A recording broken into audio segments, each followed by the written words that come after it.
Hello, everyone. This is another Freedom to Feel conversation, and my guest today is Mara Hargroder. Mara is a poet and the author of three books: Dear Sister Survivor, The Ribbon Between Us, You Won't Find Me Under the Bell Jar, and Letters I Wish I'd Found. So, those three books. But before we get into it, today we'll be focusing on Dear Sister Survivor. And I have lots of questions for her here. But before that, Myra, the full bio will be at the end of this video. But my main question is, for some reason, I love to begin all interviews with this question. In your own words, who is Myra today in this moment? Hmm. I am a survivor, and I am a spirit connected to everyone else. And in the process of walking on the planet, wanting to be my best self and encouraging others to be their best. And that comes from my heart. I think of myself as a healer, a caregiver, a lover. Um, I love to write. I'm a poet and a writer. I Yeah, express myself in that way. yeah. I've also been I've expressed my creativity in a lot of ways, and I'm not done yet. Who knows what's coming? I love that. That's beautiful. And you express yourself beautifully through writing. I have access to some of your writing. So, how did you become a poet? When was that? Do you remember that moment? Was it a decision Oh, you made or just happened? I was very shy about writing. I didn't think I was good. And so in the beginning, I was a very good handwriter. Yeah. I mean, I look back at my first writing on a yellow line pad. My handwriting was impeccable. My writing was shit. So when but I had to begin somewhere. Right. So I felt the urgings in me, but I was not confident, rightfully so. I didn't write very well, but I felt this urging. I was looking for how I was feeling. I was trying to get to my own truth.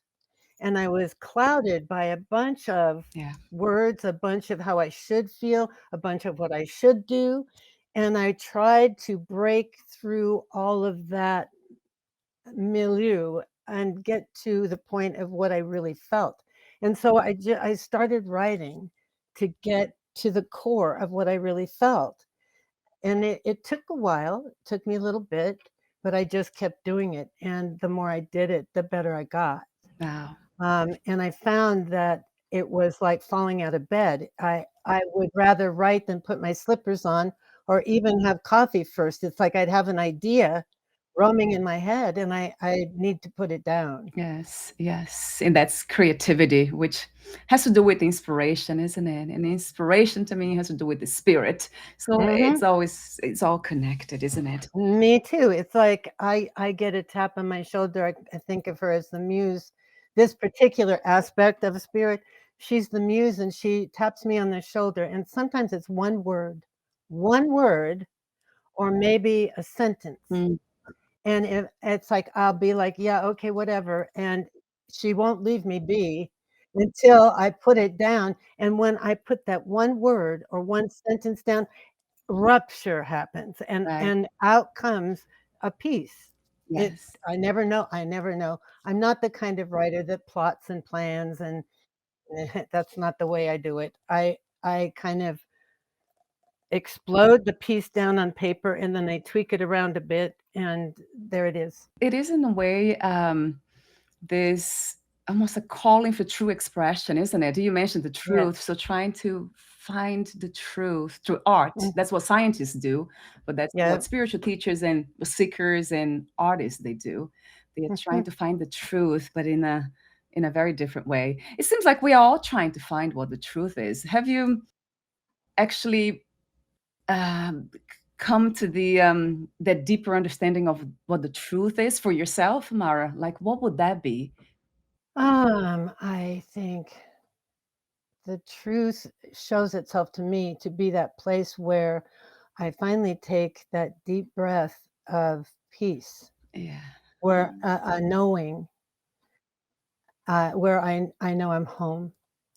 I know I've found I have found the place, I have found the home within myself, and I guess that would be the best way of knowing that I'm there. That's the truth, that's Mm, home, and if I don't register with that in any given situation, you can flap your lips at me any way you want to, and I know that ain't it, yes. and I'm not buying it. It's like my knowing self knows, and I've learned to embrace and trust my knowing twanger in me. Yes. Um, that's what gets me through, Mm, and there have been times when I was going through the cancer journey, and yeah. I was going through, um, treatment. I had a friend who I was primary caregiver for before I was diagnosed. She had a different kind of cancer, and she had a doctor who, even after she was diagnosed with stage 4 cancer, and the head oncologist at St. Luke said, um, "There is nothing more we can do for you, honey. It's like, please just go live your life."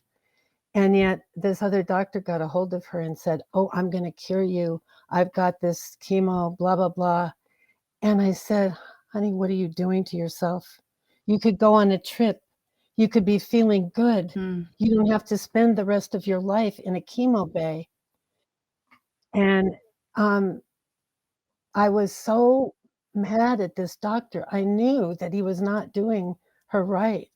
I just knew, and I tried to convince her that she could have a different way if she wanted, but she had a different path. right. She had a different path.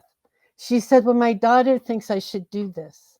She wanted the approval and acceptance with her daughter, and so I had some things to learn about that. Ah, I had some mm, things to learn, and I watched her be loved and cared for in the chemo bay. I watched her be surrounded with people who loved her, and yeah. that is how she spent the last, not quite a year of her life.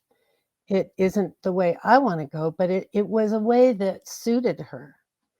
She deserved to have she was at peace. I love that. Yes, we all know, yeah, what we need, right, to get to that place of peace, right? Yeah, and so my job was to stand beside her. My job was to stand beside her and accept her and love her however she wanted to be, however she wanted to go, Mm, whatever she wanted to do. yeah.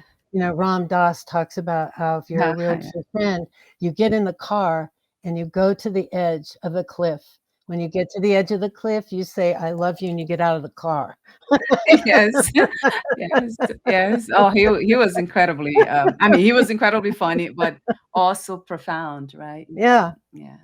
Uh, that's a interesting that you mentioned his name. Yeah, he's very dear to me, to my heart. Mhm. One of my spiritual teachers.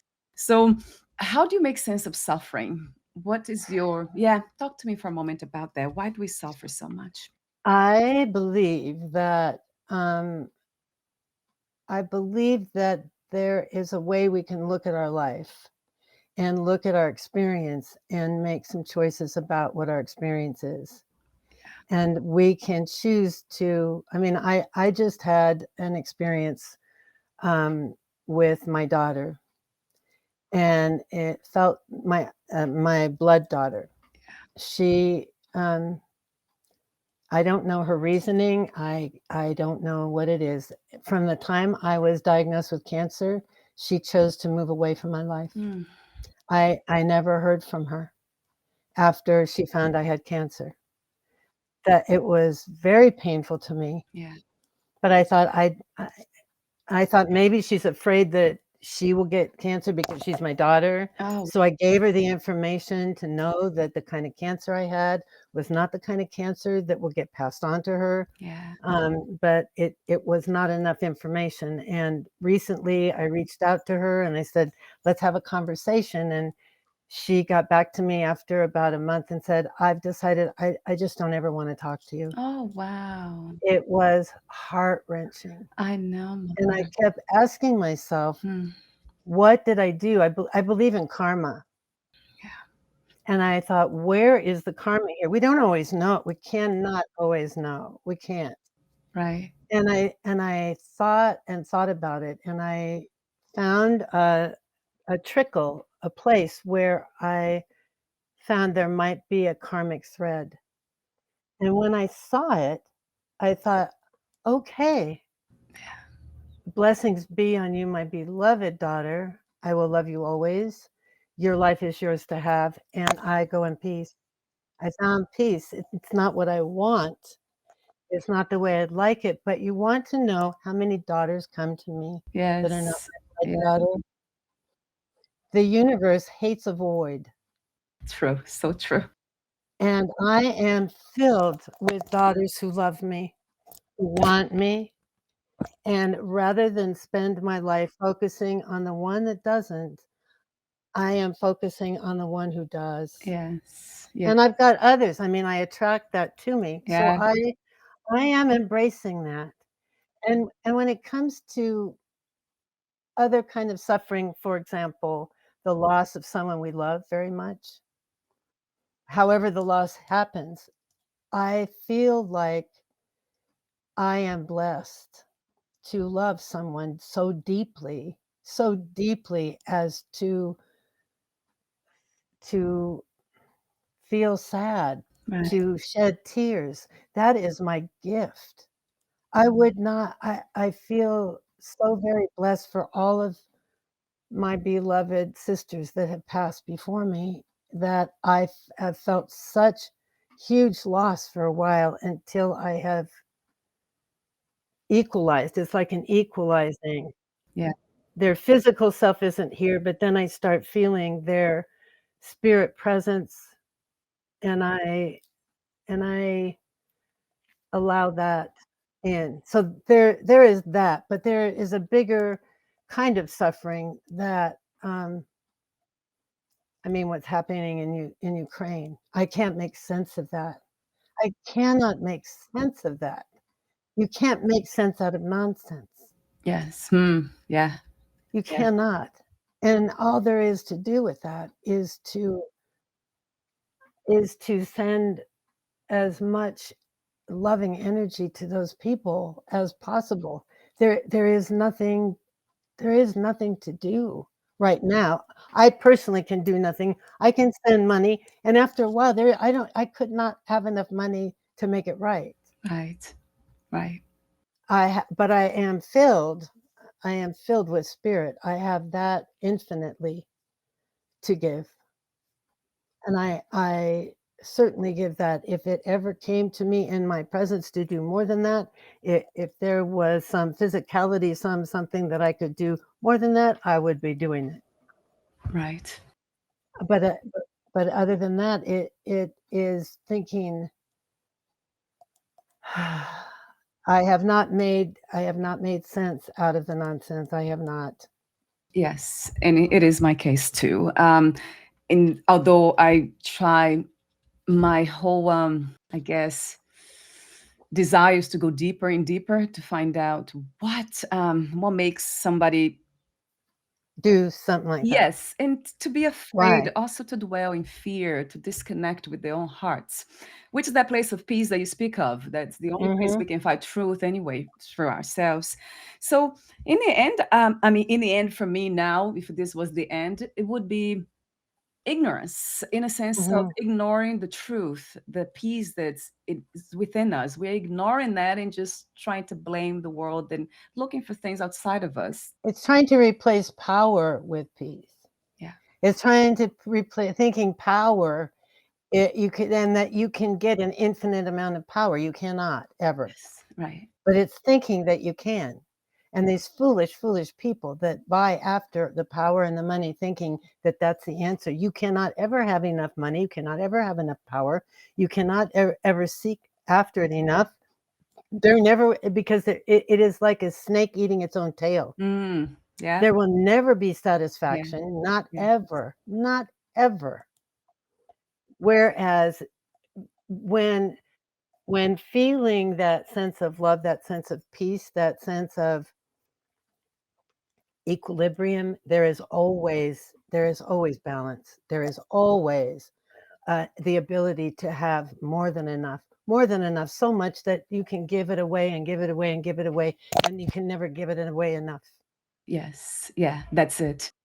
So let's talk about your book. So I have it here Yes, in yes, front of me. Oh my God, yes, with your please. notes, as I said, off record. And I have the notes that I made. I had to write them down here, type it. So I love the very beginning in the book where you say, so again, the book, Dear Sister Survivor, that's the title.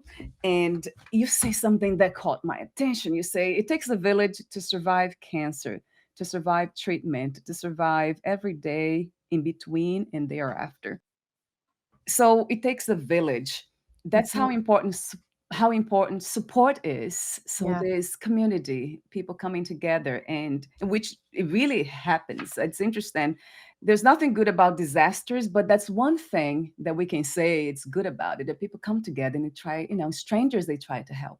We get to see the best of humanity. Yes, isn't that interesting? It's a Yeah. paradox in a way. Why do we express this beautiful kind of connection and love when something horrible happens? Why do we wait for that to happen?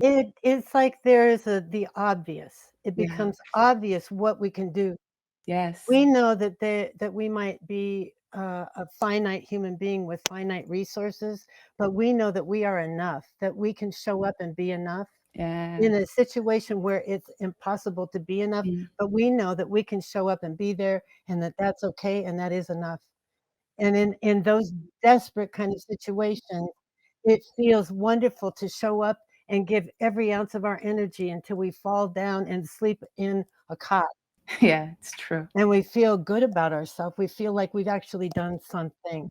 So it's always here, but we just kind of wait for the moment to express that. That's true. How life is such an interesting adventure, isn't it? It's about it is about the vulnerability. It is the most difficult thing in the whole wide world, it would seem, Yeah. for those of us, I think, in this country that is a country of such plenty, to be vulnerable Yeah. and say, Yes. I need you. I need you right now. I need you to come hold my hand. I need you to go out to lunch with me. I need you to be brave enough to stand by me as I quake and I show you how frightened I am. Mm. I need you to be with me and cry with me and be frightened with me. And it is a scary thing. A lot of folks have a hard time with that. Yeah, Be- vulnerability, right? And that's would you say I've been trying to rationalize that, which I love not to rationalize. I just love to kind of contemplate that as a prayer, as a meditation, as a beautiful vision. But then because we're having a conversation, I'm thinking here about, is that something that is being covered by the that disconnect or that sense Mhm, of ego, some call it, the false mhm. identification with things outside of us. Is that what gets in the way of vulnerability, or there's something else, Mara? I think that if you go way down at the core, it's a fear of our own mortality. Yeah. When we're dealing with cancer, as we talked about earlier, often when people hear the word cancer, the whispered word right next to it is death. Yeah. And even though science has come very far and cancer does not mean death, I am standing proof positive right now. I'm almost 9 years away from my breast cancer, and the doctors would say, "Good to go, girl. I don't want to see you here in oncology anymore, Yes. so you're good." Yeah. Um, there's a piece in my book that's called "The Open Door" Yeah. that um, would suggest that once you have been diagnosed with cancer, it's a doorway in the hallway of life where so many doors of possibilities open and close, open and close. Cancer blows open that door and it never closes again. Yeah. Because once it has been a possibility in your life, once you have known it as a possibility, it's always a possibility. Yeah. And, and it is about living with that possibility and just knowing that that's a part of your new reality. What is your relationship with death these days, or after uh, treatment, when you're all, like, as of now, actually, Mara? How do you feel? I, have made good bedfellows Yeah. with death. I'm not afraid of death. I'm not keen about dying. Mm. Yeah. Not keen about that. As it relates to cancer, I don't associate myself with cancer and death anymore. However, I've gotten long enough in the tooth that my husband and I are looking at moving into independent senior living and downsizing and thinking about how far our money will go, how long can we live on, we both come from families that live a long time. Have we made enough money? And so Yeah. I hate the way I've had to think lately about how long is my life going to be and how long is the money going to last. And I hate thinking like that. I I don't like thinking about the future, frankly. I love being in the moment. Yes. The Yeah. moment is a lush, rich, limitless place to be. And it frankly, it's the only place to be. It's where we are. It is my happiest place. This place of life and death and contemplation of it, it's like it takes up too much space. Yes, it does. It really does. Even right, even the contemplation of that. I guess I asked the question because it's something that I have contemplated. I never had any disease, major disease, Mhm, or anything like that. Nobody dying around me. But I always reflect. I always reflect on mhm. death. It's one of my favorite things to do. I guess because it keeps me grounded, not just in the moment, but also on what matters. Like, how much love can I give, how much love can I receive? So that is that grounds me. Just the For some reason it has been one of the most powerful ways to kind of ground myself.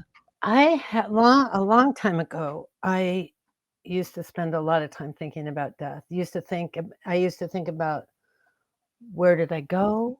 What happened when I went?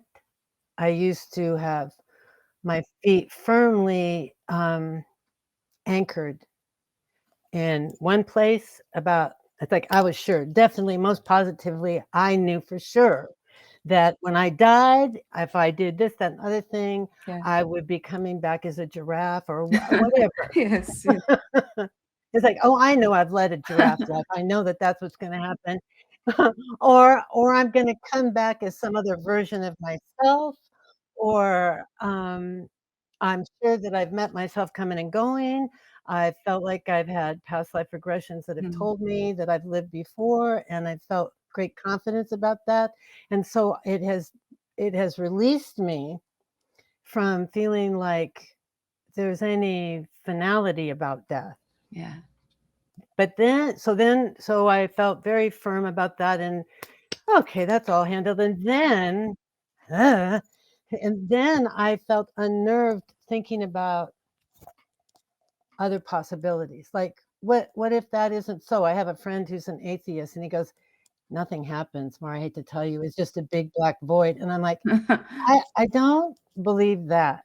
Yeah. I don't believe. I believe that we are beings created in energy, and I believe after being there when my mother died and watching proof positive how we operate on different vibrational levels, and my I tried to take my mother to this really beautiful place that I go when I meditate, and my mother was completely, scared out of her right mind because I took her to a vibrational level that was way too high for her, Right. and Right. she was not ready to go there. It taught me so much. I thought so that taught me that, there's something else that happens. I mean, whatever it is that I've been doing here has lifted my spirit to a vibrational level of something. I don't know what that is, but it's different than other vibrational levels. So I kind of have a fantasy right now. Neil deGrasse Tyson showed pictures of this birthing place where oh, it gives me chills, where stars are getting born. Yeah. I would so much love it if when I died, my energy could go there Yes. and be part of universes being born. so my family could look in the sky and see a twinkling, and it would be me. There's that. Yeah, that's a beautiful vision. I think something. I don't know. I don't know what's gonna happen to this world. AI is taking hold. AI is taking hold, and Yeah. given, the number of people that are power-based that are still on this planet, it's a little frightening. I don't know what's gonna happen to this world. So, I'm aiming myself for the bed of stars. Yeah, I love that. That's a beautiful, beautiful vision.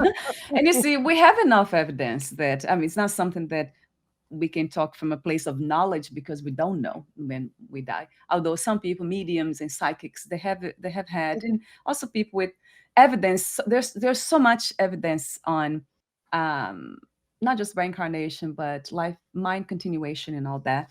That it's hard to ignore. Mhm. It's pretty, to me. It's obvious that this is not. We are infinite. Our energy, our essence, it never dies. He actually was never born either, which is interesting when you think that way. Like, we're in the middle of some continuum. Yes, right, right. Mhm. It's always here. It's unchanging, and at the same time, witnesses what changed. So it's fascinating. This they call it spirituality, going deeper into it, but it's also science. I do a lot of research and I interview a lot of people on science and non-duality, Yeah. science and Mhm. spirituality, and they are very much connected. But one thing that I guess that the question was when I read in your book where you say, I want my old cancer free life back. My Mhm. screaming has been the sound of fear. So that caught my attention. That you said a lot more than that, but I just have the phrases that caught my attention.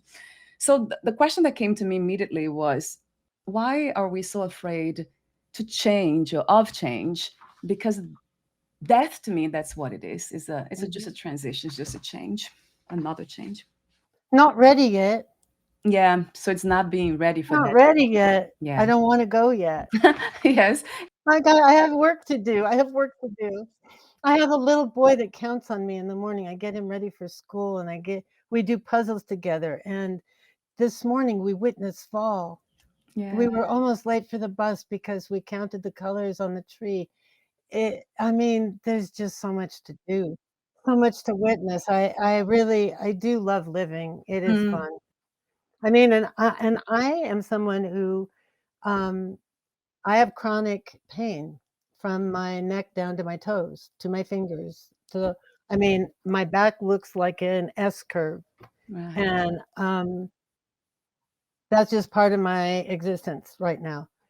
I love my life. I It matters not to me that some of my life includes experiencing pain. It's just it's a part of the deal. It's part of what came with surviving cancer. I took some medicine that, seeped into every joint in my body, Right. along with, yeah, blocking every hormone. So all the hormones that fill your joints and keep them fluid, that went, Right. Yeah. and so now I get to experience what the long-term effects of that are. I could care. I'm here. I'm here, and I have love to give, things to do, little boys to do puzzles with, and, there are things to do. Yes, conversations like this to have. Okay, Yes. right? Yeah. So Yes. basically, you're also saying that life loves life, and Mhm. depends really, it's a choice in a way to give up, to let go of the possibility to continue to be in the body or to just let it be. Kind of, yeah, let go of the body really. Because I truly, it's not even a belief system. It has been noticed Mm-mm. if we really meditate deeper enough, we see that we Mhm. are not the body. There's something here Yeah. that's the real us that kind of observes everything. It's what it's what supports and carries all this reality called mind body. So we say we just have this idea that death is something, the death of the body mind, it's something so horrible, and then we don't want that, but we can never experience that as our true essence, can never experience that. It's always alive and always will be. I used to. um, I used to go out of my body, Yeah. and it was something that I used to do without even knowing that that's what I was doing. It is what I did as a means of escaping pain, Ah, and I started doing that very young, very little. right. When I started getting involved in, meditation, it was a combination of things. I had a friend who would say to me, "Will you stay with me? Will you stay in?" I'm like, "I'm here. What do you" he said, "No, you're not. You are not here." I'm like, "Okay, okay, okay, okay." And so I would try to land in and be with myself. And what I realized in doing meditation is that right when my body most needed me, I was taken off. And Mm, I was experiencing in my life much the same. Like when I most needed a friend or whatever, I wouldn't find one because I wasn't being a friend to myself. I wasn't being my own friend. So when I started consciously making myself stay in, making myself stay in and feeling the pain, yeah. feeling the whole experience. And not I mean, I then the next phase of that was learning how not to judge it, to just simply experience it. That has been my savior, is learning to experience whatever it is and just be with myself. Mhm. And in the doing, um, my life changed 180. And then there came this point where it was like, "Okay, a special little treat, you can leave yourself if you want to. You're not it's like a special little treat. It's fun, it feels good, but come on back." And what I saw was that when I was a baby sucking my thumb, I was leaving myself, sucking my thumb as a baby. Yes. My parents used to fight all the time, and as a baby, I was checking out. That's an interesting observation, I mean, experience that you have had. That is reported by like long-term meditators, Mhm. the samadhi level, which you Yes. can really escape from the physical Yep. body and feel anything. I do talk to these people too, but that's not easy to do for most of us. Is really that's I mean that's a lifetime really of practice. So if you do it easily, then that also is another evidence to me of past lives that you Yeah. probably were a meditator. Yeah. Also, it's I can, like, if I go into the doctor's office and I'm in a flurry and my blood pressure's up, I say, "No, no, no, no, no. I'm not accepting that blood pressure. You just give me 5 minutes." And they leave the room, and I do a meditation. They come back in, and my blood pressure will be 120/80. So yeah. They bring it right back down. It's like, "No, I'm not accepting that. That's not me."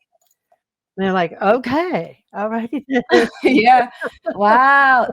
Yeah, that shows connection to the essence. So it's easy for you, probably from my perspective, from lives of experiencing that, practicing, going deeper, and just kind of knowing the true you, which is the one that never dies. And it's always observing Yeah. everything. Yeah. How interesting, Mara. I didn't know that piece. I don't talk about that too much. I don't talk about that Ah, too much, but I here I am on this podcast talking about it with you. I feel it feels safe and good. yeah, Yeah, that's just been a part of my life, and I think how grateful I am to be in this body, all the bodies, the spirit body that I have, as well as the physical. I have this physical body that brings to me all kind of learning because I think that that's what it is. yeah, Um, I used to have really terrible migraines. I mean, that's what they knew to call it. I eventually had to have brain surgery because I had veins and arteries growing the wrong way. And so I literally would have my skull lift up about a quarter of an inch. yeah. And the only way I could tolerate it would be to dive into the core of the pain, would be to become the pain. Yeah. Huh. And when I would do that, Yeah.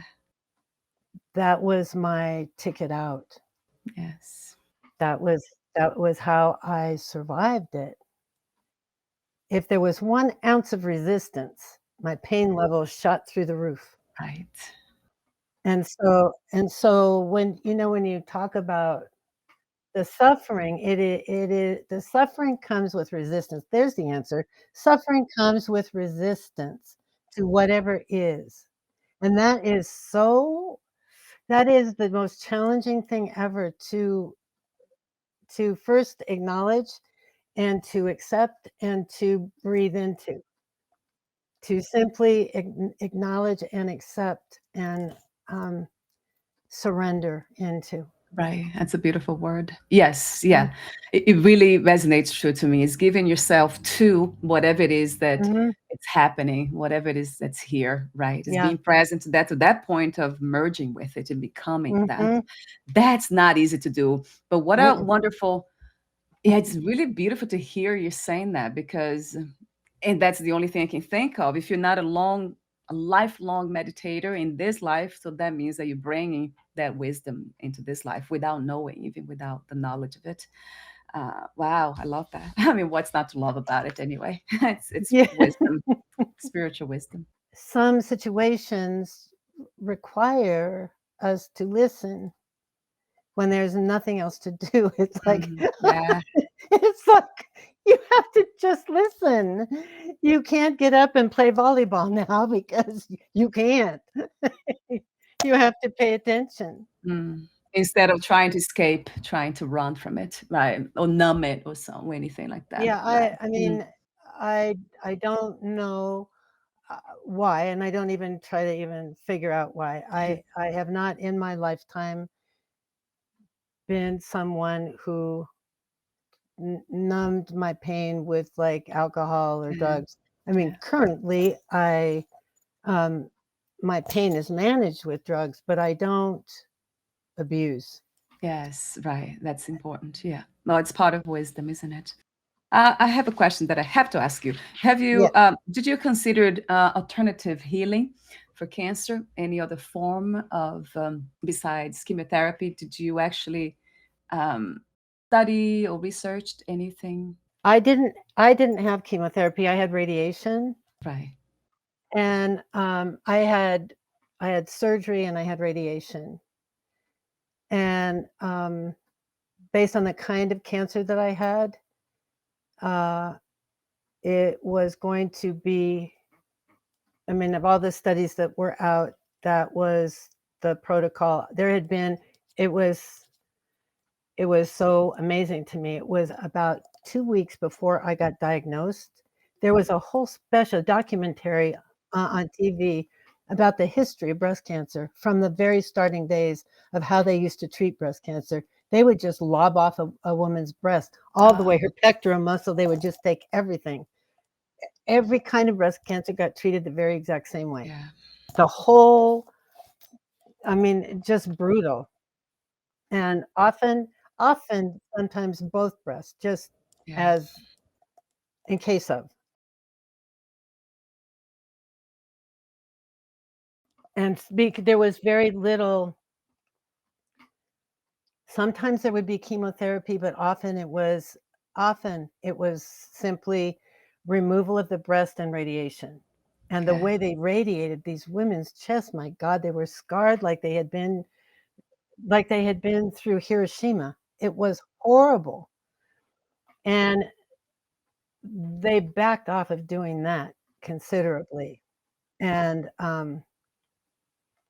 I was lucky. The kind of cancer that I had required only that I have a lumpectomy, and, there were other things going on in terms of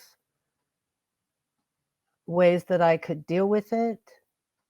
I chose to do what I did because I felt like it was the best. Um, Yeah. it was interesting though, I was put on hormone blocker, Yeah. which is standard treatment. My daughter's going through that right now, and I just oh, Yeah. Not good. it Yeah. um, It's protocol. It's just what happens. I mean, I've got a cousin in Louisiana that's going through exactly what I went through. Her doctors were a little bit more merciful than mine. Mine, like, put me on hormone blocker and then put me in radiation at the same time. Boom, boom, boom, and it's brutal. Her doctors are doing, like, one at a time, got her through radiation and then started her on hormone blocker. I Yeah. went on hormone blocker, and I was impacted with it so strongly. I was supposed to do it for 5 years.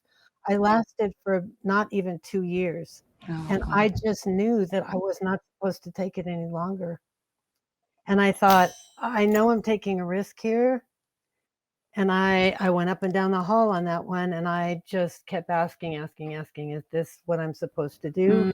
Yeah. Is Yeah. this what I'm supposed to do?" It was scary, but I felt so strongly, I'm not supposed to do this. I mean, and as it stands, my body has reacted so vehemently. Yeah. But I'm walking, talking, chewing gum, so That's it. What else to ask for, right? What I else? know, it's like I'm grateful, Yeah. and I went to my doctor, a couple of doctors, and said, "I don't wanna keep doing this. What do you think my risk is?" And he said, the couple of doctors that I asked, they said, "If you're feeling that strongly about it," they went with my gut. Yeah, intuition, you see? Yeah. Did you make any other change, like diet change, more movement, anything else? I had been walking 2 miles a day, up until then, and my diet had been pretty much a Mediterranean diet. That's pretty much the Yeah, way I've been living my life, so there yeah, wasn't a lot of, big change in that regard. What happens on hormone blocker is, they will tell you that sugar, caffeine, and alcohol increase the hot flashes, and so what I found is I did not deny myself that, but I didn't do a lot. I I mean, I like it my cup of coffee in the morning. yeah. I have 1 cup of coffee in the morning, and that is my sweet spot. So you won't let go of that one. No, no, and this is my champagne. It's got Yes, bubbles, yeah, and good. I can pretend. Although it's like on New Year's Eve, I'll have a glass of champagne, and on my birthday, it's like I I'm on the planet here, and I'm gonna enjoy myself. Yeah. Um, yeah, so it is, I'm not real rigid about anything like that. I feel, um I didn't for a while, I was afraid to eat sugar because cancer loves sugar, and um I was rigid and adamant about it. I was afraid of cancer coming back. I didn't want any part of it. Right. And then I thought, you know what? Um, I am here. I am here. You didn't have me. I had you, and I will take you down before Ah, you get me. That's how I felt. It's like mm, whatever this had. I mean, I got cancer because I took hormone replacement therapy for too long. That's why they knew why I got cancer. yes. And I know why I did that. I mean, at one point, the doctors even said, "It might be good if you went off." And I kept taking it because I didn't get headaches and because I didn't get crazy. I was a better person relative to what I thought. Um, and I was scared to go off it. I was scared when I had to go off hormone replacement. I went to my neurologist and said, "Listen, I felt suicidal when I wasn't on hormone replacement therapy. I was one of those women going through the change that they would have put in the institution, Oh, wow. Yeah, and I was scared." yes. And Yeah, she said, "Listen, I'm holding your hand all the way through. We'll get you through this." yeah. And she did. And I was not the crazy person that I thought I was going to be. And the headaches I was having was because of the stuff I had to have brain surgery for. And um, I'm good. Oh, wow. This is another podcast conversation about hormone replacement. That's I Hmm. don't talk to too many people about that, but I know I talked to somebody. I remember she saying that was necessary for her, and she did it. It worked for her. It absolutely was for me. Yeah. I just got carried away. Because I was afraid to stop. But I could have done it for maybe 5 years and it would have been just fine. I Yeah. went on for 17 years. Oh wow, So that's a long time. Yes. mhm, Yeah. I yeah. know I don't know much about it, Mara, but that's interesting to know. And I tend not to go unnatural about anything. Everything I do. I'm 46. I'm always doing everything natural. I don't think I would say yes to anything that's I would rather lose the body in a sense. I would just let go if I had to go into anything, even surgery. I think I would just let go and just live, the last moments just the best way I could. I was, my son is, an oncology Yeah, nurse. Anthony, right? Yeah. Yeah, my sweet Anthony, my sweet An I call I call him my son, SONSUN, uh, um, and Yeah. I I I paced the floor before I went in to hear what my treatments were gonna be, because I thought, "If I have to have chemo, I don't think I'm gonna do it. Right. Yeah. I just don't think I'm gonna do it." I mean, Yeah. what I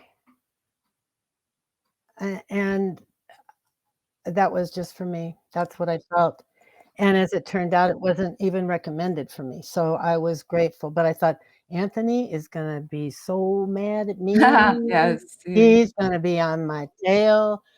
And the truth is that now there are something like 16 or 17 different kinds of chemotherapy. It used to be there was one or two. Oh my God, Nara. Yes. And it was like one size fits all. That is not the case for cancer anymore. My husband has cancer. Oh, he does And too. he takes a pill twice a day, Yeah. and you would never know he has cancer. If he went to a different doctor than his oncologist, they would never know that he has cancer. He has, CLL. It's a special kind of leukemia that this particular kind of medicine works for, and, um, it didn't exist. It did not exist 8 years ago. So that's wonderful news then. Well, I know that conventional medicine has a place, and with emergencies, even Mhm. cancer now, as you say, I didn't know about any of this, and actually, I didn't know the difference between chemotherapy and radiation. They are different treatments. Yeah, very different. Um, one is much more invasive. Well, one is externally invasive, and the other is invasive through your veins. So Oh, it's just a different ball of wax, and they each bring with them um, their own side effect. I mean, the fact that I've had radiation on my breast, they found a spot on my lung. ah, And last year, this spot on my lung, I thought was gonna drive me nuts. They're like, "Oh my god, oh my god, oh my god, this spot on your lung, and we have to know what it is," and they scared me out of my mind. And they yeah, finally said, "The only way we can see what it is if we do a lung biopsy." And I thought, "Okay, go do it. Do it." I had no idea what I was signing on for. I have never had so much pain in my life. They had to put a tube into I mean, it was major surgery. Well, what I got to know is that I will never have to be worried when I go into the ER and they do a CAT scan, because they CAT scan you all the time now. When they see some little something in my lung, it's like, "It's fine," and I can tell them what it is, and they don't have to go flipping out, and it's like, "Don't worry about it." But it was they worried about it because I had had radiation. yes. So it could have been something. Yeah, you see, that early detection is very important. That's a prevention, Absolutely. right? Protocol. Yeah, this. I mean, I really value conventional medicine from that perspective. It's just for some reason I have access to so much natural healing, different kinds of natural Yeah. healing, that I would try that first. That would be my take on that. My concern about some of the non-conventional healing methods, there are some who would say, "Don't do surgery because it will spread the cancer when you open up." In my particular case, get this, my lump was the size of your little fingernail. Oh, tiny. It was a hard little pea, Yeah. and I went to my doctor who had been a breast, specialist, especially with breast cancer. And she said, "You know something, honey? I don't think you have to worry about this. We can just keep an eye on this if you want." I said, "Nope, I don't want. You keep an eye on this lump in your petri dish. I don't want it in my body. Get it out." Yes, yes. So she took it out. I did not think it was gonna be anything. I really didn't. I thought I got it out of me. I'm glad. I'd had other lumps in my breast, and so I at this point, I thought I just grow lumps and they're nothing, and it's just what I do. A week later, she calls me, and all I do is hear her voice on the phone on Monday morning at 8 o'clock, and I'm like, "Oh, oh." And so I go through the whole process of having the surgery there, and there's a part of the surgery where they look first to see if it's called the gateway cell, and they go look at your lymph node to see if the gateway cells have made their way into the lymph node. Oh, wow. My gateway cells were hooked together. There were two little cells hooked together to the lymph node. If I had waited one more week, one more month, I would have had breast cancer that had metastasized and gone into my lymph nodes. Yeah, right. So, what I want to say to you is that each situation is different, True. but I would say follow your gut. I was like, "Get it out." My insides cried out, get it out." And then she said, when I visited her on that Monday, she said, "We're gonna have to do some more surgery because there's more there likely that we have to remove, and I'm not sure how much. I don't Right, know, and I'm not gonna know until I go in." right. And I had to be ready to be without a breast when I was done with it. So, she said, "When do you wanna do this?" I said, "Well, I haven't had coffee this morning. What do you wanna do? Let's go." Yeah, It's like, wow. let's get this done." Right, So, Thursday that very week, I had the rest of the surgery, and thank God I did. Thank God I did. And it isn't about how much of my breast I have left, it's the fact that I don't have cancer right. in the rest of my body. It was attached. That one little gateway cell was attached to my lymph node. I had to have the lymph node removed in order to get the gateway cell out and not have any more cancer. Right. This is It's like, yes. You see, this is a powerful message on intuition, isn't it? absolutely. Listening to yourself. Listen, yourself always knows. Yes. Our self always knows, and our self always wants to take care of us, always. Yes, yes, yes, yes, yeah. See, I love that. Even the story that you told earlier about a friend of yours that chose differently. That was also, as you said beautifully, it was her path. You see, we Yeah, all know, right? It could be a one that will end the journey of the body on earth, but also yeah, could expand the spirit journey to a different level. exactly. So we never know, right? No, the soul is growing every minute that we're here. Yes. Every contact that we make, every person that we touch who touches us, we're growing every minute, and there is no telling what any experience brings us, what our expansion is, what their expansion is. It's we're all you wanna talk about purpose, that is it is about the expansion of spirit. We Yeah. all are messengers of that. That's our purpose. I mean, we kind of get to have fun. We get to have some fun playing with colors and shape and form and writing and talking to other people and making houses. Oh my god, I just saw this thing where they're making Yeah. I mean, it's like that's the lovely, beautiful pastime about being on the earth, but the real thing is about touching with other people, and we all do that, and whatever everybody gets moved in different ways, hears things in different ways. Yes, that's it. Yeah. Whatever we are ready for, you will be called Mhm. for. So true, Mara. I love your wisdom. So, gosh, Mara, I could talk to you forever, and I have so many notes here that I would love to mention. There's something that caught my attention. I mean, there's so much. The notes, of course, that I followed. I would love for you to read one of the poems. I know you got two of them. I Am the Queen. That this one made me laugh. That made me laugh, really. I mean, cry and laugh at the same time. It's just so beautiful. I love your writing. So I Am the Queen. The other poem is Painted Red. So Yeah, actually, I'd love for you to read both of them if you could. absolutely. Let's see if, God willing, I find it.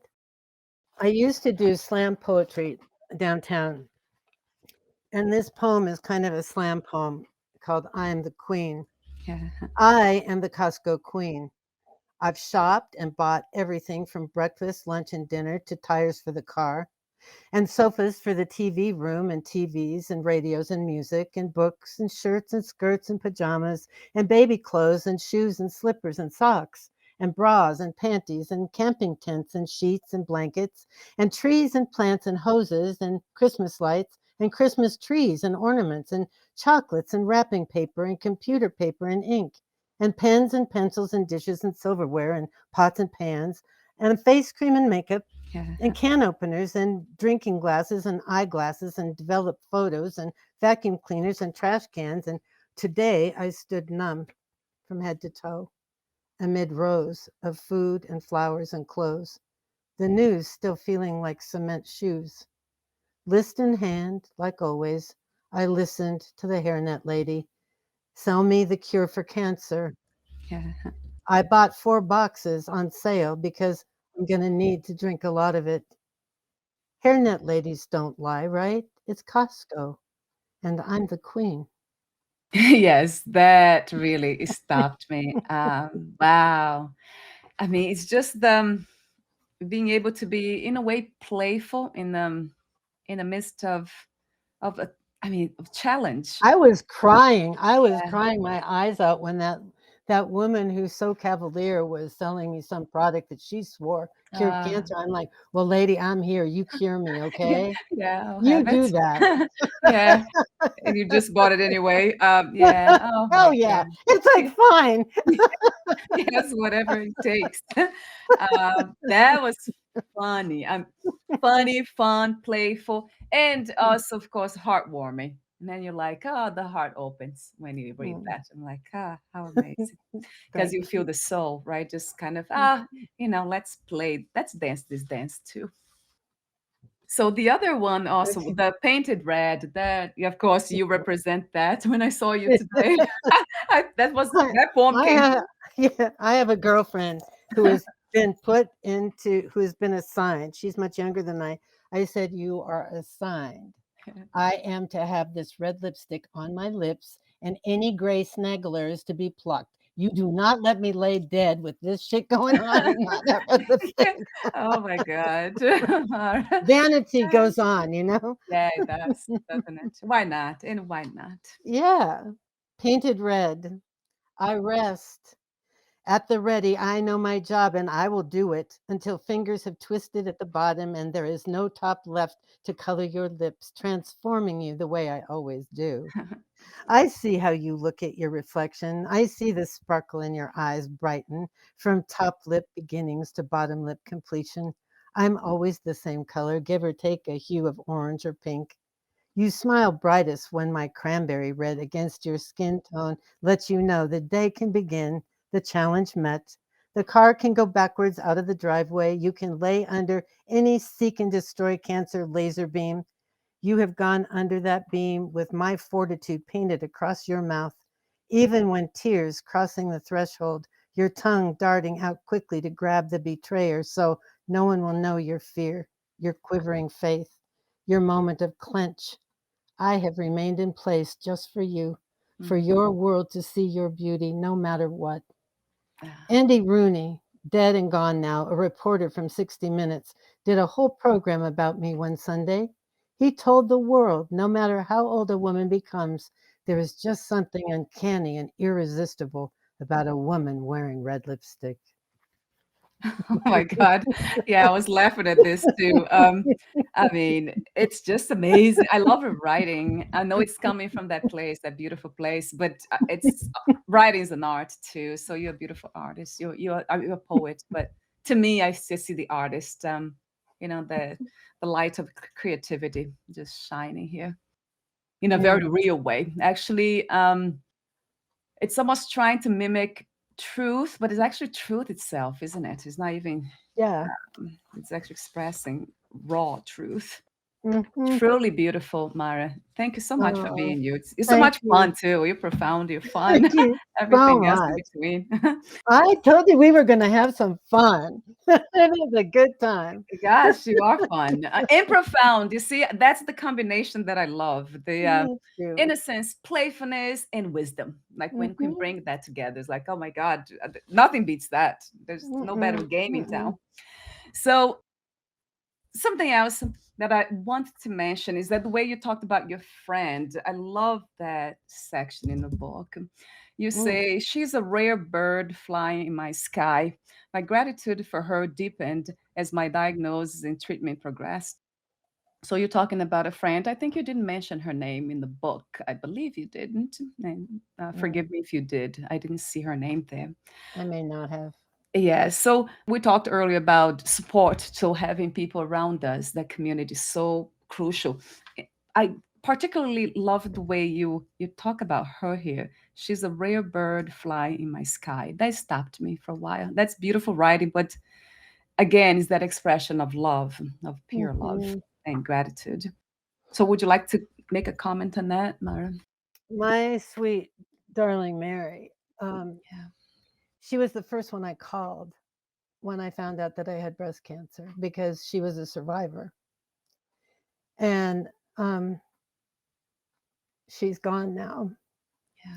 because right after I was done with my treatment, um, I very typically I got pneumonia, very typical because of radiation, just a side effect. And I called her and I said, I'm all done with radiation. Way, yay. But one little thing, I've got pneumonia. And she goes, me too. I've got pneumonia. I said, well, we're sisters once again. We'll get through this. We'll get through. We're going to be okay. Let's hold hands, girl. And so we talked a couple of times. And at the end of 2 weeks, when my antibiotics were done working and I was pretty much done with the pneumonia, I called her and I said, how are you doing? She goes, not good, Mara. I've got lung cancer. The cancer's back. Right. And the treatment that she had had 20 years ago, not long after she was done with her chemo, they removed that kind of chemo from the shelf because they found that it had so many side effects, including 20 years later, guaranteed it would give you lung cancer. Yeah. So there she was surviving 20 years, but with a predictable lung cancer from her chemotherapy. Yeah, the way you talk to her just kind of opened my heart too. Yeah, she is continuing to be such a gift to me. I mean, it was hard to lose her on the planet. I won't lie, but Right, right. I don't, uh, I don't lose her ever. Yes. She continues to be that rare bird that flies in the sky. She is a rare bird because she would um, I was family to her and she was family to me, Yeah. and we came from such different places, but we acknowledged one another's heart and spirit, and she was just with me all the way, and she was honest. I mean, Mm, that is yeah, yeah. that is what makes it so that the person can really be with you when they're honest, and she was. She told me about her sister who had breast cancer, and I said, "Well, the good news for me is that it's stage 1, and, I caught it quick," and she goes, And she was saying this because she was wanting to be honest with me and wanting me to keep my feet grounded. Yeah. She said, my sister Betty had stage 1, and she died in 6 months Oh, because the cancer was so virile. And there are 100 different kinds. So the different stages don't always mean the outcome. It doesn't necessarily mean the guaranteed outcome. Oh, good, stage 1. That doesn't mean, yeah. it. Right. We often associate stage 1 meaning it has not metastasized. It has not gotten. Stage 1 means how big the lump is. My lump was the size of your fingernail, and if I had waited a week, a month, depending on how virile my cancer was, it could have metastasized like that and done. Stage 1. So women out there, get your mastectomies. Push. And sometimes they'll say, "Oh, well, you're too young." If you Ah, feel like you need to have one, push, push, push with your insurance companies, push. that's a good message too. I remember some people telling me I'm 46 now, and I think I did that a long time ago, and I don't feel like doing it, but maybe I should. Now talking to you, maybe I should do that. Do us all a favor because you are such a valuable person to us all, honey. Such a Ah, valuable person. ah, thank you. But I trust that replaceable because I know that I meet so many amazing people here, Mara, that I almost like I see myself in them. Like, oh my God! So if I go, they stay.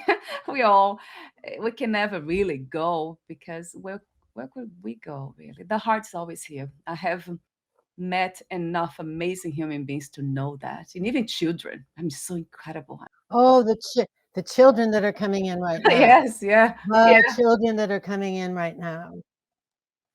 They are amazing. yes, They need to be.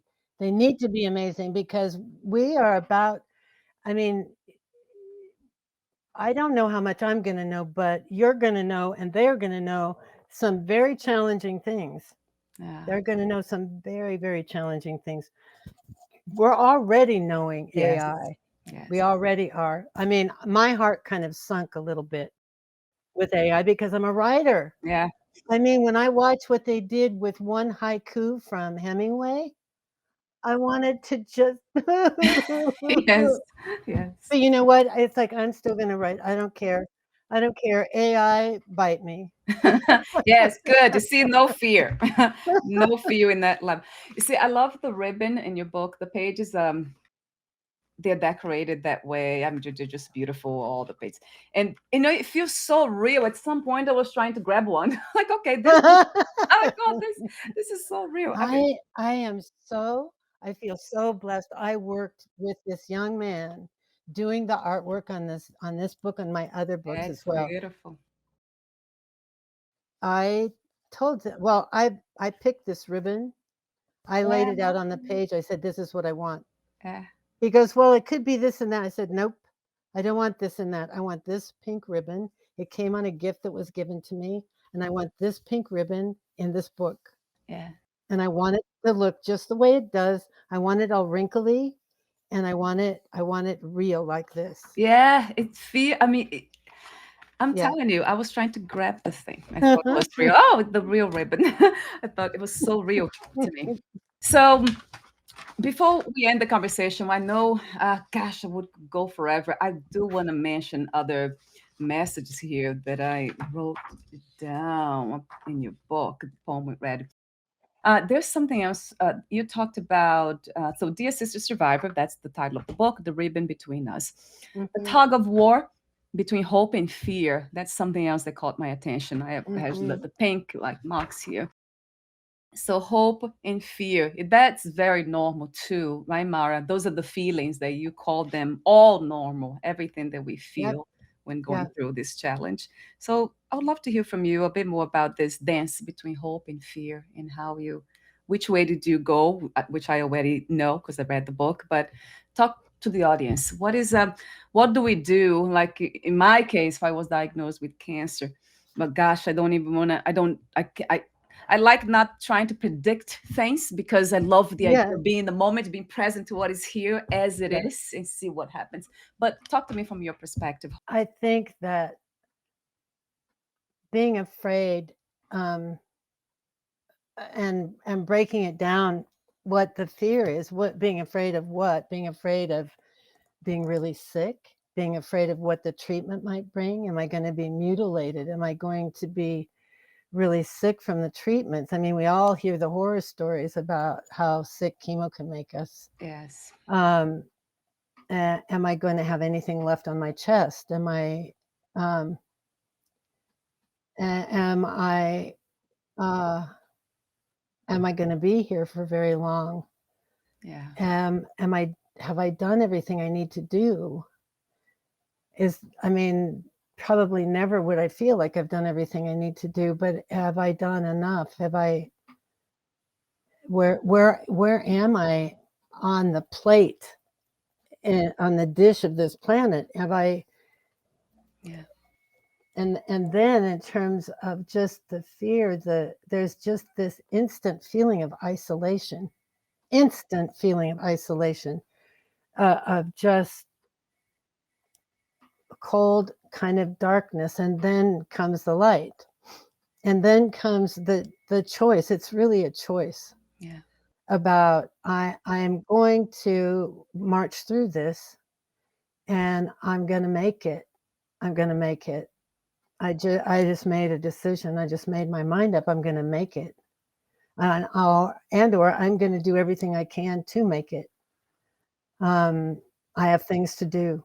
I have things to do, and I'm going to make it through this. Yeah. Yeah. And that you would call that hope. That would be the hope Yeah, side of it. yeah. You actually mentioned the word faith as well. I guess that Hmm. would be the same thing. Yes. I can only imagine because I can't speak from that place, obviously, but I can feel, of course, yeah, reading the way you write about these things is just it's so real, that makes you kind of put yourself in that position for a moment, kind of trying to imagine from your perspective. And it's so profound. Like the other part that caught my attention was when you're drying yourself. You mentioned in your book, Dear Sister Survivor, you started like that. And you say, I was drying myself after taking a shower this morning. I thought about you, even though I haven't ever seen in your face. I have seen in your heart. Of course, that's where you started, page 111, so 111. Hmm. I love the way you say, I mean, you're talking about your body and how it's now different. I would Yeah. love for you to hear in your own words, and but I do love what you said in the end, which was the message, the main message. You are beautiful just the way you are. Yeah, that touched me because for some reason we women have a hard time accepting ourselves, even Uh, when we look perfect in the eyes of others. We're still right fighting. I We were looking for perfection, I guess, which doesn't really exist. no, we think we have to be a certain way. We have to be that our bodies have to be a certain way in order for us to be acceptable, lovable, attractive. Yes. The sexiest thing a woman can be is confident. Hmm. The sexiest thing. We don't need breasts for that. Ah, so true. We absolutely don't. And I think that I was in my life, my breasts were never my calling card. So having my breasts be like one and a half breasts and not be a match set, um, was not as it wasn't as big a deal because it's like it wasn't like, oh, there's the big set of knockers, oh yeah, that's Mara. Yeah. It just Yeah. never was that. It's like, Right. so I was the only one making judgment about myself. I was the only one demanding of myself to have two even-setted breasts and wanting that to be so, and wanting Right.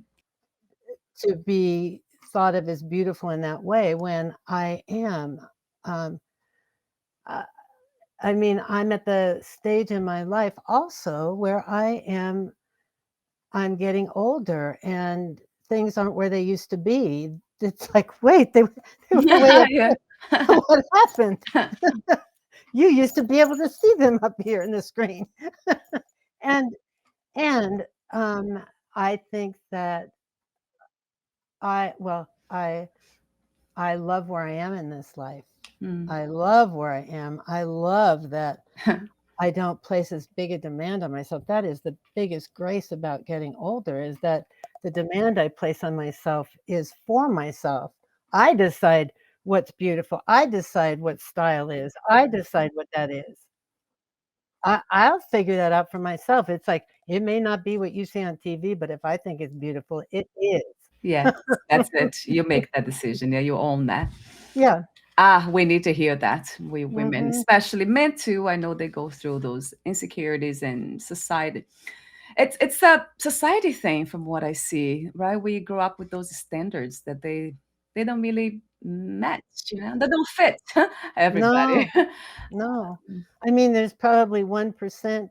I mean, the movie Barbie is Yeah, out right now trying to tell people to lighten up on yourself and look at yourself as a human being, not as a doll, not as some imperfect standard that nobody can meet. Nobody can meet. yes, yeah, especially staying that way Yes. cause so much problems by trying too hard.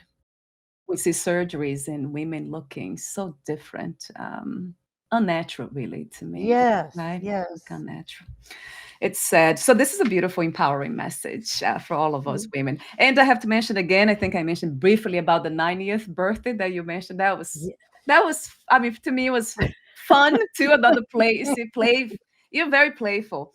So I love the way you imagine that. That was, like, one of the first things I did when I found out that I had breast cancer is I sent out invitations to my 90th birthday party. Yeah, It's like, "I'm gonna be there, and you better be there.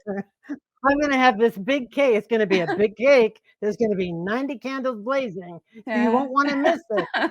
Yes, that was fun. Just to read it, it was just like I was imagining everything. Oh my God, Mari, you're such a gift. You see, it's just beautiful. Thank you so much again for being you. Yeah, thank you. Uh, one thing I want to tell you about that I didn't very last story in my book Yeah. is a piece that I wrote when I was 6 months into treatment. 6 months into treatment is you've really kind of gone I had really gone through everything, all the testing, Yeah. all the surgeries, all the Yeah. all the, um I had already started the hormone blocker, I'd had all the radiation, everything. And so then they have you talk with every doctor, every person that you've had treatment with. Wow. And so you go that day and you talk with everybody. I wrote the piece that's in the book and I said, "You want to know how I'm doing and what's going on in my mind and my heart? Here it is." And so this piece called The Open Door is in my medical chart. Oh, wow. I would love for you to read that too. The Open Door. Are you like me? When you were a kid and you had used up all the excuses to avoid going to bed, "I need a glass of water." "No, I haven't brushed my teeth yet. I want to kiss daddy goodnight one more time." And there was finally nothing to do but face the head on the bed, lights out darkness. In the silence and dark of the bedroom, did you imagine hearing things? Did your boogeyman live under the bed or in your closet? Mine lived under my bed. I would pad out down the hall and stand at my daddy's side of the bed and just look intensely at his sleeping face until he woke, usually with a startled gasp. My big eyes and trembling lower lip told him of the monster he needed to slay in my bedroom. Arming himself with a large sword, the flashlight, we marched down the hallway to my invaded bedroom. He'd say, "Wait here, Pumpkin, I'll take care of this." Wow. I never knew exactly what he did to make that intruder go away. All I knew is that by the time I was allowed back in my bedroom, the monster was gone. I knew that was true because my daddy took me on a tour, down on hands and knees. Together we explored the underside of my bed. There we found the doll I had been looking for too many dust kittens and the book Mommy had read to me the night before. The bright shining light showed me proof positive, no monster, and just for duck soup, Daddy would open my closet door and show me both high and low that Space, no monster existed there either, only shoes and dresses and sweaters and blouses and some things folded on the shelf in the middle of the closet and then old toys I had outgrown and would be donating. Finally, at ease, I would jump back into bed under the covers. Daddy would lie on top of the blankets on his side, stroking my hair until I fell asleep. Could there be a sweeter time to remember? I hope you all had similar experience to recall. Because when I tell you of my grown up self being plagued by the monster under the bed at night, I hope you will come to understand a grown ass woman becomes five again. The news of breast cancer, without knowing any other information to surround those words, brought back things that bump in the night. A monster that grabbed my ankles and kept me walking the halls at night looking for answers, for God. My dead father's comfort was the beast that took the place of sleep. Try as I might, I Mm. could not release the hold of that monster, allow myself the peace that comes with sleep and the deep exhaled breath of relief until I knew many more things. I feared first that I had been handed a death sentence, a slow, painful death sentence. I feared mutilation. Would I have one breast or two breasts removed? I feared side effects of the treatment, radiation and chemotherapy. Would I get sick, bald? Which would I be having? Both? Would I agree to both? If I decided to tell my family that I would forego chemotherapy, would they support me? Would my husband leave me like my aunt's husband did right in the middle of her mastectomy recovery? What did I want to do with this mess? How did I get here? I thought I ate enough organic food. I thought I kept my weight down within reasonable margins. I barely drank a glass of wine a month. Where did this cancer come from? Is it in my genes? Do my granddaughters need to be worried about this? I thought the weight of these questions was going to bury me. More than once I circled the rabbit hole, falling in and nearly drowning in this fear, only to find myself floating to the top again and again. It's like that beautiful 18-year-old girl, Malala, who got shot in the face and was left for dead, said, "Death doesn't want me." Well, after I found out that cancer doesn't want me and fear doesn't want me, not really, Mm. not full time, fear keeps spitting me out like a hot pepper that can't be swallowed or digested. That's I, good too. I am left with answers and lots of love to deal with the answers I don't like. Most all the answers are wonderful. I did not need a mastectomy, not one or two. I had a lumpectomy. I had the kind of cancer that can be treated with radiation and hormone blocker. I had the kind of cancer that was stage 1, invasive, HER2 negative, ANCA negative.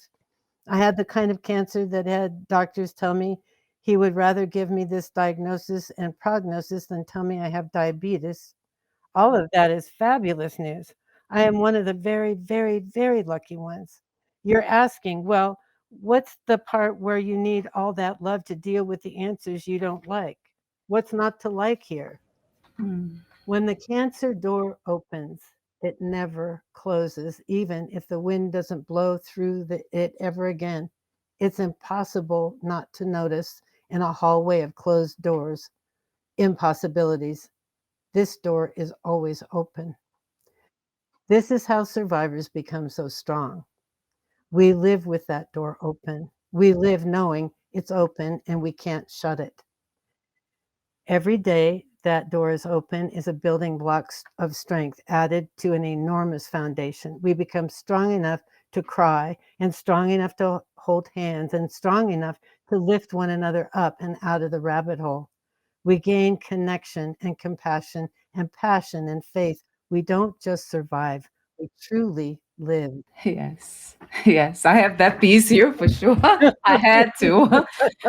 We don't just survive, we truly live. And when it comes to faith, I live with this motto near me for years. Faith is the bird that sings when the dawn is still dark. Yes. Oh my God. Yes, that's it.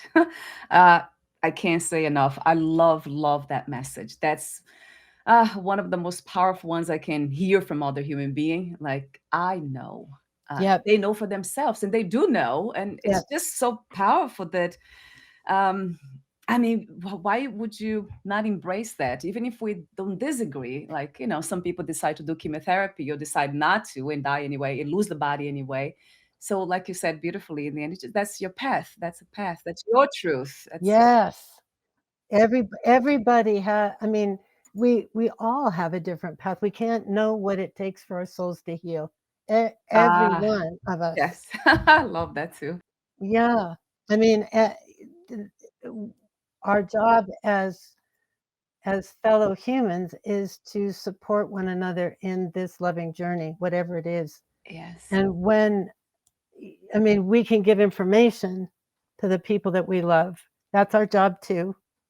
It's like tell our people what we see if they have blinders on, and then if they say, I know what I'm doing, I know that this is the place I want to go, then you hold their hand and love them all the way. And that's true love, isn't it, Mara? That's what I Hmm. call true love, unconditional love. And Yeah. even the way I see so many people, including myself, trying to guide others to this place of peace, of happiness. And I do that to my own husband, my family. But I see that the most effective way is just living that truth To myself, live it. being that, being my truth. Yeah. And then that touched them somehow. When during the years we had some years here on the planet in America when things were so very terrifying, I thought. I was terrified about what was happening. Um, I watched a program that brought me peace every day. Mhm. And I mean, it's relative to what I did for a living. So this sweet couple that are so darling that live in Laurel, Mississippi, one house at a time, rebuilding their community Ah, and lifting other people up and doing it without making gobs and gobs of money. Well, they lifted the spirit of this whole community, and the whole community loved them so much. Other little communities like Laurel, Mississippi, across this whole country right. have reached their hands out to these people and said, please help us. And they go and they've enlisted all the other designers to help them. Oh, wow. And it's like they just love. They just love. And they do what they do out of love. I mean, the way they go about it, they're not they're not jacking up the prices of places. They don't or what they do, they're fair. They ask to be paid for what they do in a fair way. Yes. And people Yes. get to live in houses that they can afford to live in Yes. and in a community that envelops them. It is the most beautiful example of love that, ah, just beautiful, this sweet couple. And I thought, "This is going on all the time. All the time, all the time, all the time. This other stuff is going on." They love. They love, and they love, and they love, and they love, and they demonstrate every day. Sweet Ben is this giant of a man, and he's making things in his shop, building things, and Erin is this beautiful artist, and she's creating things.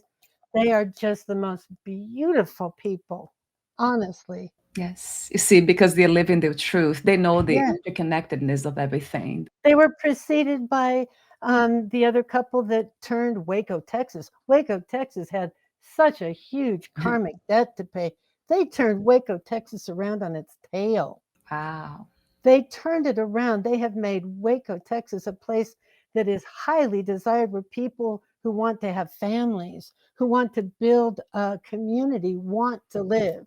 Mm. And this was a terrible, awful place that nobody wanted to have anything to do with.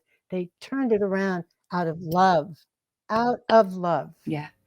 Yeah. Love, you see, that's what, after healing, for me, has been the journey of healing to uncover what love was, not knowing what that was. Because my case was relational trauma with my Yeah. parents. So I had no idea what love was. So then healing kind of showed that to me. So that's why, perhaps that's the reason why I do what I do, which I think it is. It's the more healing we do of those places that has been Mhm. broken, like my heart Yeah. was broken. So I Yeah. had to find a way to return to it. And that healing Mhm. was my way in spirit, and then led to spirituality, which is basically what you have been speaking of, is the It seeing can't God everywhere. It's not just here, it's everywhere. mhm. Absolutely. I mean, absolutely.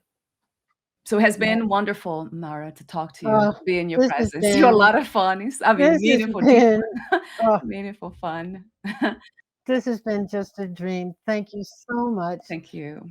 and I look forward to talking with you again. Yes, we'll This has definitely be just in been touch. Yeah. And I do this a lot of times. I know some people think it's religious, but it's not religious. It's a no, this is namaste. Yeah, it's the heart. namaste. Right. Yes. Yeah.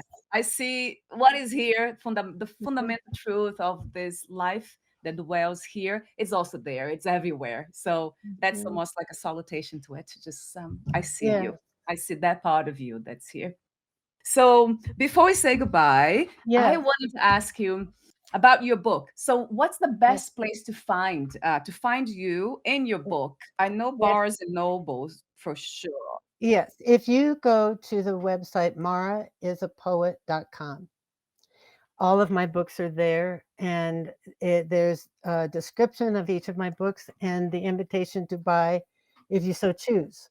What I Yes. do want to tell you about Dear Sister Survivor is that any proceeds from this goes to cancer research. Ah, how wonderful. All that I pay for is the printing of this book, and then everything else goes to cancer research. Ah, wow. I want to help cure cancer, and we're getting very close. I mean, that's one way that AI is going to make a huge difference. AI is going to cure cancer. Ah, AI is going to cure breast cancer and all kinds of cancer. So I am fully supportive of cancer research, and that's where my money goes that I make from this book. that's wonderful to know. I didn't know about this. That's wonderful news too. Yeah. And my other books, Yes. You Won't Find Me Under a Bell Jar, is a compilation of about 40 years of poetry writing. Yeah. Um, my darling graphic designer helped me put it together, and graphic designer and editor. I handed her like I Yes. handed her a box like this of my writing. I said, "Make me a book," and she Yeah. did. Yeah. And the first book that I wrote, "Letters I Wish I'd Found," Yeah. started with one letter that I wrote in a workshop, and it was a letter that I wish my father had written to my mother, telling her to bug out. It was like my mother accused my father all the time of cheating on him, of Yeah. cheating on her, and I think that it was she who cheated on him. You know how that goes. Yes. Yeah. And I wrote this letter in hopes of like changing the whole dynamic, and that's what these letters are. It's like the people are real, but the names have been changed and the situations have been changed. So the outcome is one of healing rather than one of destruction. I had so much fun. I played God on everybody. I had so much fun. Yeah, I I can made imagine. people healed and well in their relationships and everyone. It's like I explained to my son why his ex-wife was the way she was. I explained to her why he was the way he was, and why they could go off and be happy even if they weren't together. I explained to my cousins why their mother was the way she was. I it's like and so these letters that I wish I'd found are explaining all of these situations that because these letters were hidden away. Yeah. In other words, and there's one letter in there that was for my husband's aunt, Oh. who the family thought might be gay, and the family didn't really approve of that predisposition, and I wrote a letter making it okay for her to be gay. Mm. So I had this great freedom Yes. and just blessing be on these people, like forgiveness, and Yes. Ah, I had so much fun writing that book. So letters of forgiveness to my kids, to that kids and divorce, it's just a mess. And so yeah. anyway, I had that was great fun writing that book. And then my second book of poetry was just there's my life right there. Mhm, yes. Mm, So everything's found on your website. yeah. It's really I love the way you express when you talk about these books and your work and everything actually. It's so real. It's so genuine, honest, as Mm, you said, you used that word before. So true. yeah, So, and that's what we need to see more in the world too. People just being themselves, just being true, what's true absolutely. to them, right, Mara? It's like I don't have time to be anybody else, Yes, and yes, yeah. it's funner being me. Yeah, right? Much more fun. Yeah. It's funner being me. Yeah. So I'll have the website on this podcast interview will be your website will be there. And I'll also link the book to this specific book, The Assisted Survivor. That will be linked to the barsandnoble.com website. I'll have the link there.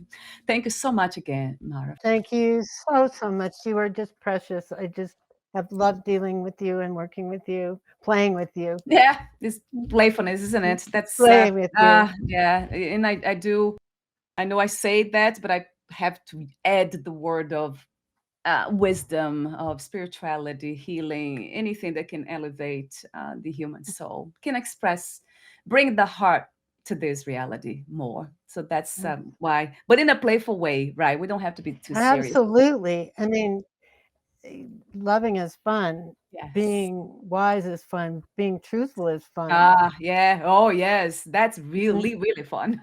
So thank yeah. you so much again for being you, for being this beautiful inspiration to me, although I have not had the experience of cancer, but you touched me. Can you Mm, imagine people who mm, have been through that? So I can only imagine. So that would be a beautiful, I mean, I would mm, say not even a deed. It's something that I do naturally. Just let other people know. That's mm. really what I'm here for. That's my greatest desire. My greatest hope is to just put this in the hands of people who need someone to hold their hand for a minute. Yeah, and what a gift. Yeah, what That's a it. beautiful gift. So Myra, we'll be in touch again, but for now, Mm, I'll have to say goodbye for this recording, but okay. we'll talk after this. So Okay. thank you so much again for your Thank presence. you so much.